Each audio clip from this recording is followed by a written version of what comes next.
January 2nd, 2002, Village in Motion had its first episode. And guess what? 15 some years later, 10 months, we're at number 6,000. So I am just thrilled to be your host, Diane Gatsis Havinga, and I'm also thrilled to be the manager here. And I have the first guest on that show with us. Who would have thought? Kimberly Nelson. Good morning. Who is the philanthropy director, of course.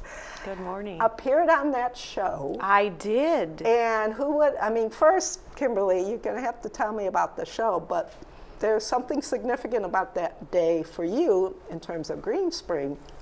But I also want to get your thoughts on you being hired and being told, oh, we have this TV station here. Yeah, so happy to be here to help celebrate 6,000 episodes. And it is 17 plus years.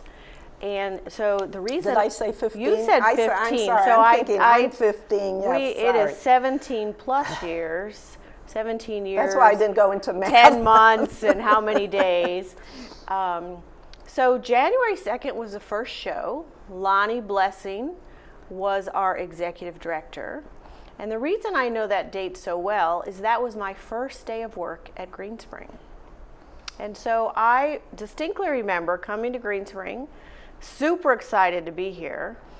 And Jeff Watson was our resident life director, so I come to work at 9 o'clock and check in and get my name badge. And at 8:45, he goes, "We're going to go be on TV." And I said, "What?" And here we are. So it was really so exciting. I'm so excited. I'm crying. I'm so excited. You want to tell them? Oh, it was so exciting. But so it was our first show, and it was basically my introduction to the community. And I'm sure there will be some footage that will be shown somewhere today, but I look a little different, a little younger. The hair is shorter, blonder, thinner. So you go, who is that person? That's Kimberly. and there you are. How about that? Oh, there we are. The person she's next to, who you saw, and that was the open. That was the actual, probably first year's video open that you saw earlier. Chip was the first station manager who I think was there, and someone else is a little bit yeah, I think younger. That's Diane in orange. That's me in orange. I'm glad I didn't wear the same outfit. Yeah. But Chip was the first manager who stayed for about 2 years, and then he left to go to other pursuits. Yes. And after he left, you ended up doing what with Channel 6? I ended up being the manager of Channel 6 for a period of time until I was lucky enough to hire you later down the road. So that again was a time when Green Spring was under construction. Sounds like a similar story today, but really we only had Town Center and Village Square. And so everything from Village Square all the way to Oak Hill was dirt.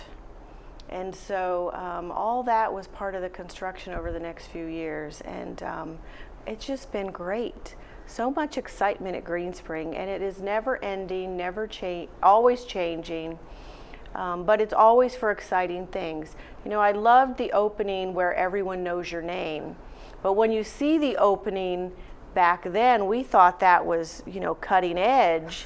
And we look at where we've come today with the graphics, the technology, the creativity of the staff, and we just continue to grow. And that's really what Green Spring is all about. And I commented to Kimberly that when I was putting together the video and went back into our archives, and I said, you would not do an open that's a minute and 3 seconds long today. I mean, you just don't do that anymore. And every so often I tell my staff, oh, that needs to be shorter. Get to the point. So those days in a sense are gone. But I think the heart of the creativity is the fact that we are here to tell stories, and that's what video does. It hopefully tells a story. Sometimes it's a story about construction, but a lot of times it's stories about the people. Yes. And the people that you are seeing in the slides that we are showing throughout the show are people that help to make up what we used to call Channel 6, now we call GSV-TV, and I think rightly so, because GSV-TV not only encompasses Channel 6-1, but also our Chapel Channel 2-1, and of course the Scroll Channel 8-1. And again, some of these, Andrew Seeger, I'm going to have to send him the YouTube link and say, Andrew? But I think all these photos that you're seeing show the teamwork that's behind the scenes at Channel 6 TV, Green Spring TV, because it's not just a team of Diane. It is a team of many volunteers doing hundreds and hundreds of hours. And I love the pictures with the Telly Awards, and we have even here in the studio our first Telly Award, which Diane is holding. So, and this was really exciting because when Diane joined us, I had no idea of Tellys, and I was her boss, over Channel 6, and I had no idea. And Diane brought all this expertise to us about what's out there in the TV world and the audio-visual world, and inspired us to be creative and to apply for these awards. And now this was our first award in 2005 for work done in 2004. But what are we up to now with Tellys? 30-something. 32 awards. We have two. So at the time, the Silver Telly was their highest honor. They have now, this past year, went to gold. So they have gold, silver, and bronze. Okay. But at the time, it was their highest award. And I remember going to you, and one of my staffers, I said, I think, what do you think? You think we could apply for Telly Awards? And the staffer went, why would we do that? And I'm like, well, why wouldn't we do that? So I went to Kimberly with my thought, and I said, I've been involved in this competition in the past as a freelancer, and I said the beauty of it is that the registration fee is small, and you don't have to pay for the award unless you want to until it's given. So that, versus other awards where you have to pay everything up front regardless of whether or not you win. So to me it was kind of a win-win situation. Not a lot of money up front. Yeah, just a little entry fee. Entry fee, exactly. For administrative. And so I picked the D-Day Remembrance, and I picked the women's history, the first women's history feature we did, and I think I picked another one. But and I was as surprised as anyone when we won 3 of them off the bat, and 2 being the silver ones, and the rest being bronze. So, and you're right, it's that collaboration. The D-Day, and I've said this before on air, that idea was from a resident volunteer, Bob Zickeritz, who came to me and said, Diane, D-Day, 60 years is coming up. And I'm like, well, okay, so, well, we have to do something. And again, I went to Kimberly and I said, Kimberly, I want to go take residents down to the World War II Memorial and the, I can't think of the other, the one in Virginia, Memorial. And I want to do a show on D-Day. Can we do that? And you said yes, and I took a bus of residents who were veterans of World War II, and we did the show, and now we have that history forever. Exactly. It's all about, as you said, a partnership with our residents, and I think the studio here has just been a great connection of partnerships, not just to communicate information, but as you said, to share stories. It really just brings everyone together for a cause, a story, a celebration. It's really exciting. Right, and we continue to do that. And another good example is, and I've said this before too, is the Green Spring Troubadour, where Gray Parks came to me right after, not maybe right after he moved, but And he said, I want to do the show. And I looked at him and I said, well, first I want to hear you sing. Hear you sing. You have to prove that you have some talent. And he did, and I said, okay. And that's been going strong for the last 7 years. Yes. And we just continue to do that. Every so often, residents will stop by and say, hey, Diane, have you thought about doing a show about this or a show about that? Mm-hmm. And, or sometimes I see, a lot of times I get ideas, through the flyers. I read The Villager, and get ideas like, oh, this person's doing this. We need to do something for Martin Luther King's birthday next, January. I have my idea. I have the person. I haven't called her yet, so don't tell her. To say, can you come on and share? You're doing a presentation this week, but I'd like to expand it and do a special with you in January. Yes. So that's what we do. Yeah. And I love that the studio tries to keep up with the life of Green Spring, of all the happenings that are happening on campus. So not only are you looking for creative stories, but it's how do we help share things that have happened. I just think this week you were down filming for the grand opening of Treasure Chest, which again, we are the only community to have a storefront like we do for Treasure Chest. Everyone else just has a closet.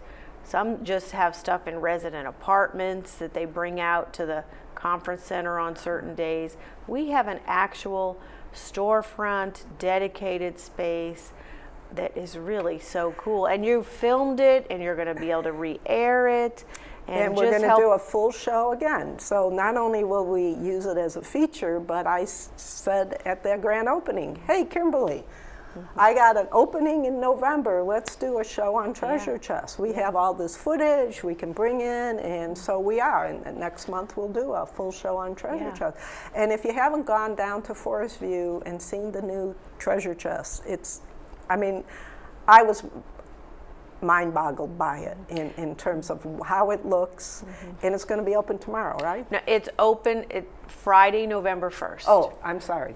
That's okay. So starting Friday, November 1st, it will be open all Fridays, unless it's a holiday or they tell me otherwise, 12 to 4, and it's Connor Terrace, T-level, which is just down from the Forest View exercise, fitness, Wii bowling area. But again, that's another example of partnership with our residents. Chandra and I worked very closely with the leaders of Treasure Chest to make sure we really tried to get all the pieces, all the parts that weren't working as well in the old space to work well in the new space. And it's simple things like having an entrance door and an exit door. Just little things that help with flow, the lighting, storage, having the right shelving that's really more industrial, safer.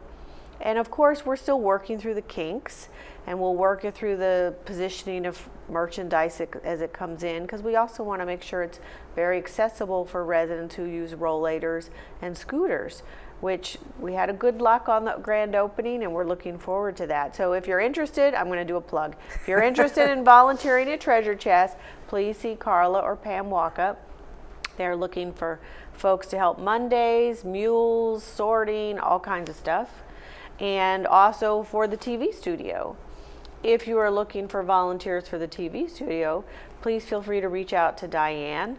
And if you can't track down Diane, track down me or track down Yvonne, our volunteer coordinator. One of us, if you want to volunteer, track down one of us and we will help connect you to the right person so that you can share your gifts and your talent further at Green Spring.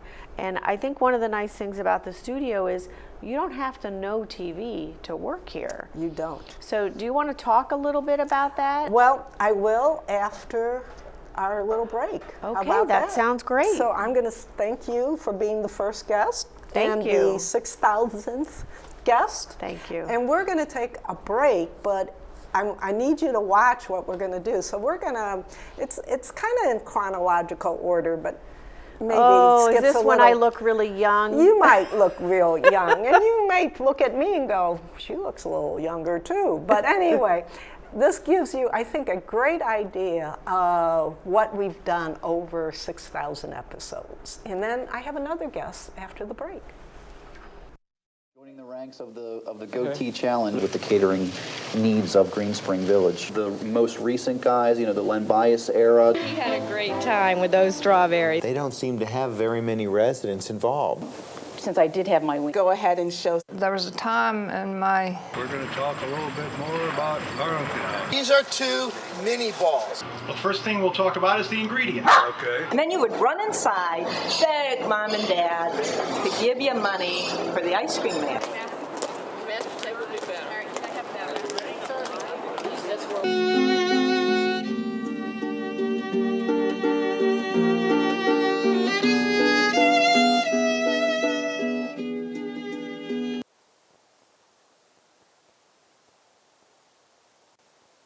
Lack of a better word. So this was your way of kind of defending the creeper. Dad brought me here, gonna carry me away again.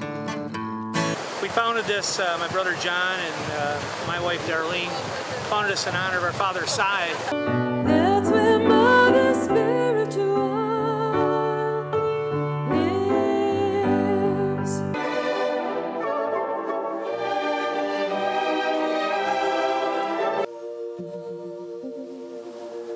Hi, I'm Lisa Brunson, a fitness specialist at the fitness center here at Green Spring.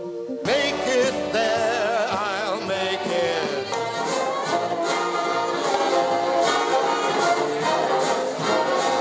So I want you to spray it and don't say it.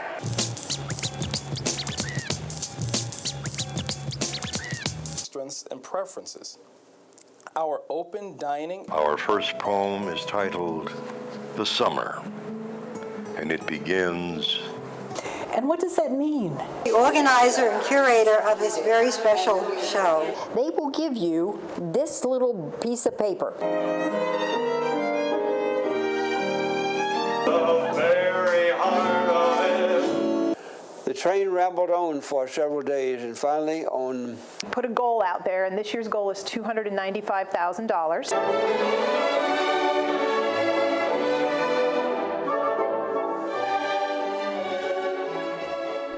I hope you enjoy that little snippet of our history, and I think it shows, kind of getting back to what Kimberly said before the break, that collaboration of not only staff, and I think we've covered almost every area that Green Spring has, but also our volunteers, going from the very first to where we are now. So I am really pleased to welcome my boss, Janet Smith, who's the resident life director. And I thought when we were putting this show together that I would kind of change hands here, because Janet, for most of you, has only been here, 4 months. 4 months. So I thought, maybe Janet should be the host this segment and ask me questions instead of me asking her questions. Because again, like with Kimberly, you came to Green Spring. Now you were with Erickson beforehand, so you knew we had television facilities, right? Yes. But did you know anything more than that when you came to Green Spring? That was about it. So Janet, go ahead, take it away. Ask me anything you want, and I'll see if I can answer the question. Thank you for this opportunity to celebrate your 6,000th show, and congratulations. I think my first question would be, why does Green Spring and Erickson Living even have a TV show or station? Well, I can answer that. So our original founder, John Erickson, was really an innovator, not only in terms of the continuing care facilities that he put together and trying to create these areas for residents to live in, but he thought, why not put a television studio in each community? That would be a great communication tool. So what they called established or mature community, once they got to the second community building, that was the old, format. I think it's kind of changed or expanded. Once they got to the second community building, they were going to put a television studio in that community building. So once Village Square was open, it opened with the television studio. That's why there's a little, Green Spring was here, and then 2 years later came Channel 6. Okay, interesting. I've noticed that you have hosts on the show, and I wondered how that whole situation started. Who are they, and how do you recruit them? How many are there? Okay, gee, now I have to do, see, remember, math is not my strong suit. I think in terms of resident hosts, right now we have 6, and they rotate throughout the day. But I also have 3, including myself, 3 full-time staff members. So one of the things Kimberly told me from the get-go, and I probably should clarify or give you a little bit background. So when I first started 15 some years ago, I wasn't in charge of the facility. I was a coordinator. And about 6 months into my tenure, Kimberly called me into her office, and I'm like, oh gosh, I'm going to get it now. What did I do wrong? And she surprised me, and she said, I want you to take over Village in Motion, and you become the executive producer. And I went, okay, I can do that. And with that, they had already established like the format, and I mean, I've tweaked it a little bit, and I've experimented over the years trying to do different things with the format. But the premise was that any mature community that had a television studio was supposed to produce a live Monday through Friday half-hour program. That's what they call an Erickson standard. So Village in Motion was produced or designed, and it was with the idea that we would recruit resident hosts and have staff be hosts. And Kimberly said, I want staff to be on a regular basis, just so people get to know who you are, and we have that presence that, it's not, we're earning our keep, so to speak.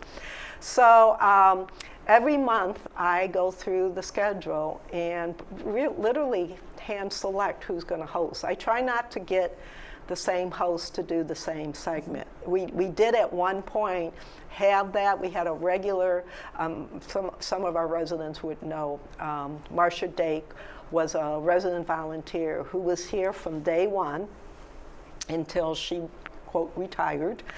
And she was pretty adamant that she was going to host every Tuesday and Thursday. Well, the problem with that is you get stale.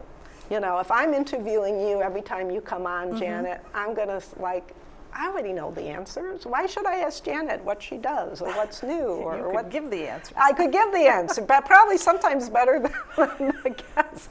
So I started rotating the hosts. And sometimes hosts like our latest host is Elka Martin, who many of you know Elka. She used to be the volunteer coordinator here before she retired.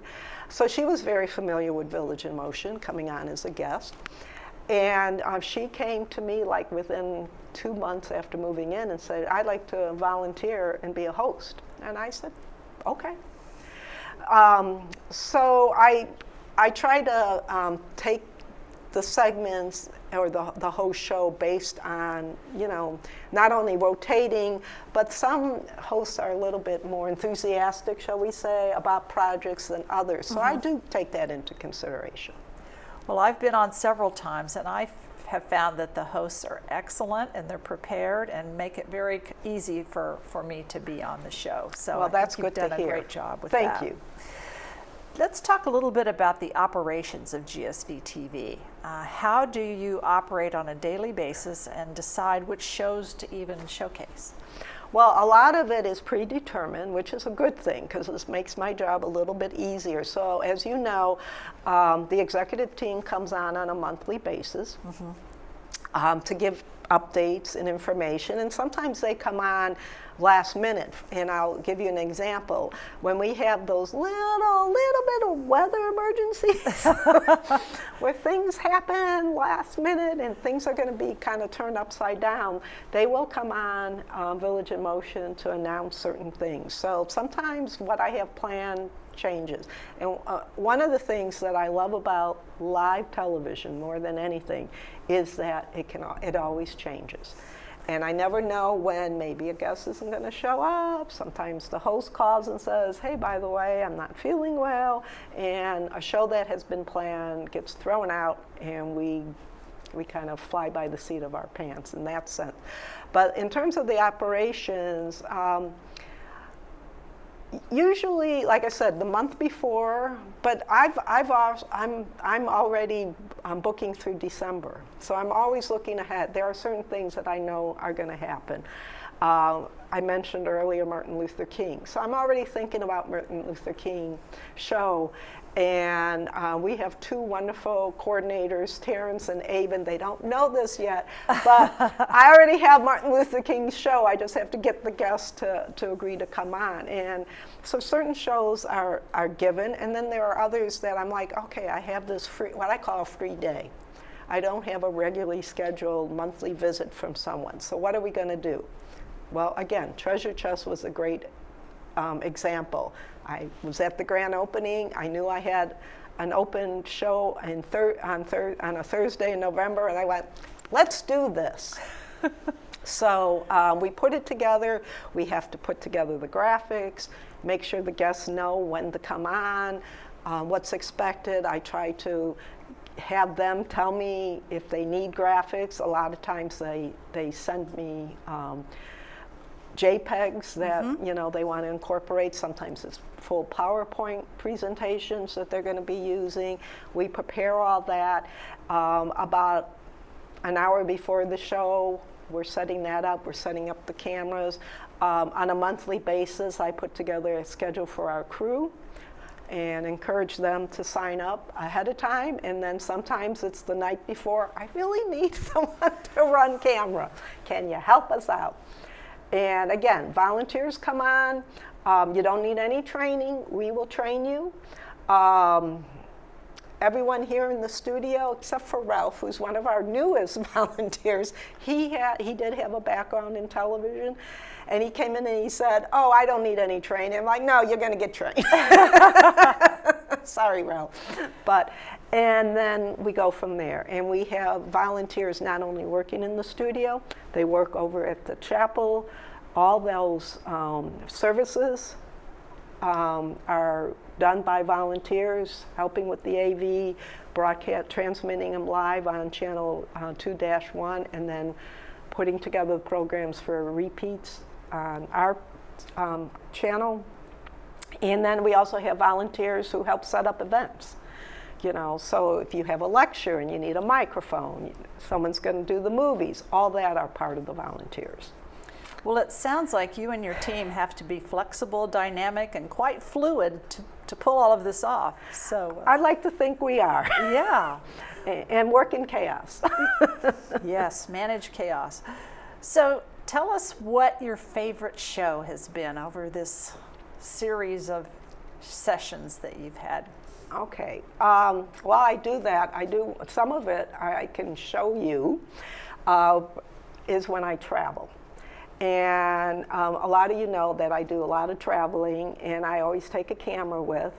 So I've been able to, in fact, sometimes when I'm with my kids, they're like, Mom, put down the camera, which I've done more as I get older. I don't shoot as much as I used to, but I'm able to take the camera and share my adventure, and again, tell that story of what I had done through my travels. So the travel shows are always number one. Cooking. I love cooking shows. And we used to, and we're hoping to do this again, we would do cooking shows for every gala. And they were the most fun shows to do because first they combine my love of food with my love of directing live shows. And if you want unpredictability, cooking shows are unpredictable. I can imagine. And then finally, really, I think my all-time favorite show is the Holiday Music Gift. And that's a show that has been going strong since I came for 15 years, every Christmas.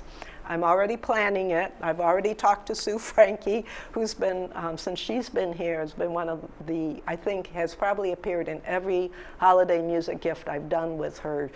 Sometimes it's with her trio, sometimes it's with a resident, sharing her gifts and putting together music for the holidays for residents to enjoy on Christmas Day. So that sounds like it'll be a very interesting show. Look forward to that. I hope so. I hope it comes through. It gets a little bit harder with staff to coordinate because we're also very busy, but I've decided if I did it in November instead of December, at least the taping, it frees up staff a little bit more. So we're already have confirmed the Sue Frankie Trio is coming back to do a segment. Lois Kraft has agreed. I'm waiting on Marian Gento, who plays the harp.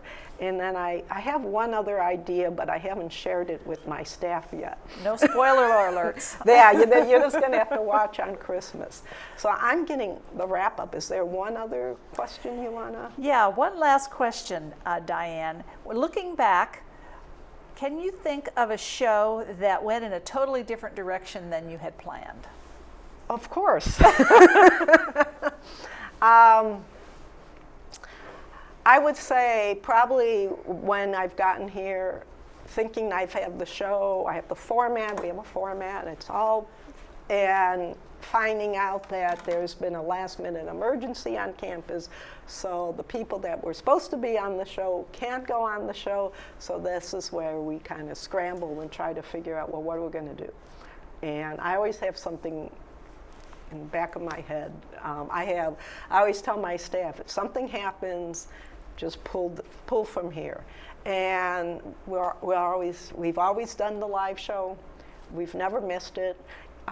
When we know there's going to be a potential snowstorm, the day before, we'll go ahead and produce the show for the next day so that it's there in case we can't get in on time. So we're always ready for something. And I would say, I've seen everything in my career, not necessarily here, but I've seen things from fires when the lights overheat to equipment falling, and you just have to kind of go with the flow and go, well, I guess we're not using that camera now. So, well, thank you very much for fielding all my questions. And again, congratulations on this special day. Well, thank you for joining me.